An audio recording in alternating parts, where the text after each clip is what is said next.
Mazal Tov, mes chers amis, vous venez d'ouvrir votre nouveau restaurant ou vous venez d'ouvrir votre nouvelle affaire. Et c'est quoi cette nouvelle affaire? C'est d'acheter donc des ustensiles de cuisine et de les louer.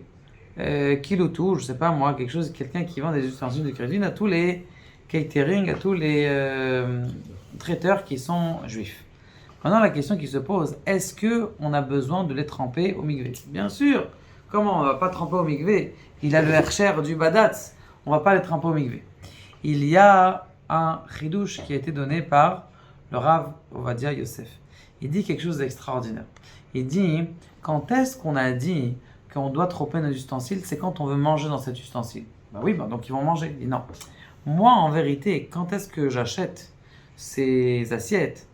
Eh bien, c'est pas pour manger dedans, parce que moi ça m'intéresse pas de manger, moi ça m'intéresse de les louer. Donc pour moi, c'est comme si c'était une perceuse. Comme si c'est une perceuse, c'est pour la louer, je n'ai pas besoin de tremper une perceuse au mikvé.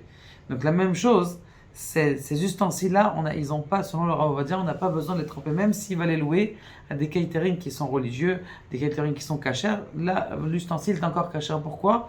Parce que la matara, que la Torah, elle a dit que tu dois tremper un ustensile, comme c'est le même éther. D'ailleurs, quand vous allez au café et vous prenez un ustensile, vous buvez dans un ustensile d'un goy, vous avez besoin de tremper? Vous n'avez pas besoin de le tremper. On a le droit de boire chez un goy. Juste, c'est bien de ne pas mettre la petite cuillère. Si je peux vous donner une cuillère en plastique, c'est le mieux. Mais, parce qu'on ne sait pas ce qu'il a touillé déjà avant avec. Est-ce qu'il a touillé du lait? Est-ce qu'il a touillé? On ne sait pas ce qu'il a touillé, on ne sait pas ce qu'il a fait dans ce bar. Donc, c'est la raison pour laquelle.